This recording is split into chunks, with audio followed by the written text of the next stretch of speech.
Bismillahirrahmanirrahim.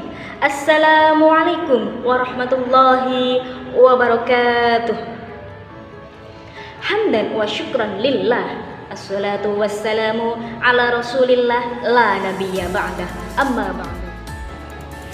Ayah bunda yang dirahmati Allah, dalam rangka memperingati hari ulang tahun IGTKI yang ke-72 tahun ini, maka perkenankan saya Ika Mar'atus Sholihah dari TK Dharma Wanita Sawo untuk turut serta dalam ajang Lomba Dai Daiyah dengan tema pentingnya pendidikan anak usia dini dalam membangun masa depan bangsa dan negara Indonesia. Pendidikan adalah kunci utama kesuksesan, baik kesuksesan individu, kelompok maupun bangsa dan negara, untuk membentuk cikal bakal generasi penerus yang mempunyai sumber daya yang berkualitas dan berdaya saing. Belajar dari kemajuan negara Jepang tatkala mereka dibom atom oleh tentara sekutu, mereka luluh lantah, hancur lebur. Lantas, apa yang dilakukan pertama kali untuk membangun kembali negaranya? Apakah berapa banyak tentara ataupun senjata yang tersisa? Ataukah berapa banyak harta benda yang tersisa? Bukan itu yang mereka cari pertama kali untuk membangun kembali negaranya. Yang mereka cari saat itu adalah berapa banyak guru yang masih hidup. Karena apa? Karena mereka sadar bahwa kemajuan suatu negara dimulai dari sektor pendidikan. Kita lihat hasilnya sekarang, negara Jepang bangkit dan menjadi salah satu negara maju di dunia. Ayah bunda yang dirahmati Allah, kita sekarang berada di zaman era digital. Kecanggihan dan kemajuan teknologi telekomunikasi memanjakan kita dengan berbagai kemudahan. Ibarat kata, tinggal klik, apa yang kita inginkan akan datang dengan sendirinya. Namun, di balik itu semua ada PR yang perlu mendapat perhatian khusus dari para pendidik dan orang tua akan dampak negatifnya. Sering kita lihat orang tua merasa kesulitan untuk melepaskan anaknya dari kecanduan ataupun ketergantungan smartphone. Mereka akan meraung, menangis, dan meronta tak ketulungan ketika smartphone mereka diminta oleh orang tua. Inilah yang perlu mendapat filter dan perhatian khusus dari kita para orang tua dan para pendidik. Ayah bunda, pendidikan sejak usia dini perlu kita tanamkan bahkan sejak dalam gendongan. Sebagaimana bunyi hadis, utlubul ilma minal mahdi ilal lahdi. Tuntutlah ilmu sejak dalam gendongan hingga liang lahat.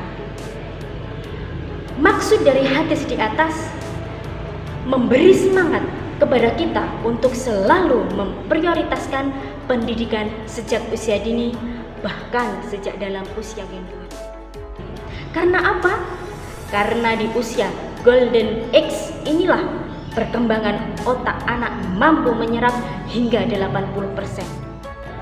Menurut Maxwell, peneliti asal Amerika, ia berpendapat bahwa apabila manusia dapat mengaktifkan 7% saja dari sel otaknya, ia akan mampu untuk menguasai 12 bahasa dan mampu memperoleh 5 gelar kesarjanaan.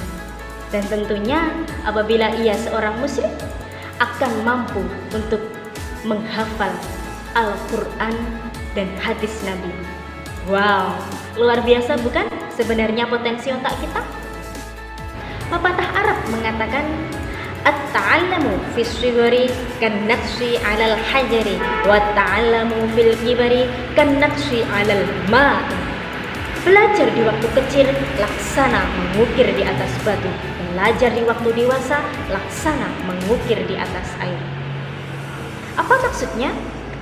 Kita akui memang ketika mendidik anak usia dini perlu ketelatenan, keuletan, dan kesabaran. Namun ilmu yang mereka dapat akan selalu teringat dan terpatri hingga mereka tua nanti. Namun sebaliknya, ketika menuntut ilmu di waktu dewasa, ibarat melukis di atas air. Ketika kita melukis di atas air, apa yang kita lukis akan hilang dan lenyap seketika itu juga. Ayah bunda, poin penting yang perlu kita ingat adalah 1. 50% perkembangan memori kehidupan ada di usia 0 sampai 5 tahun. 2. Otak anak ibarat spons. Ia akan mampu menyerap informasi sama seperti apa yang diserap otak orang dewasa selama 60 tahun. Bayangkan. Yang ketiga, pemberian stimulus yang tepat untuk mengoptimalkan perkembangan otak anak. Stimulus yang tepat adalah dengan memperkenalkan pendidikan sejak usia dini. Bisa dilakukan oleh orang tua melalui program-program parenting, mengkonsultasikan pada psikolog, ataupun dengan mempercayakan pada lembaga-lembaga pendidikan anak usia dini dengan harapan potensi anak mendapatkan stimulus yang tepat dan berkembang secara optimal, sehingga mereka mampu untuk membawa negaranya menjadi bangsa yang maju, adil, dan makmur. Baldatun thayyibatun wa rabbun ghafur. Sekian uraian dari saya. Billahi taufik wal hidayah, waridha wal inayah. Wassalamualaikum warahmatullahi wabarakatuh.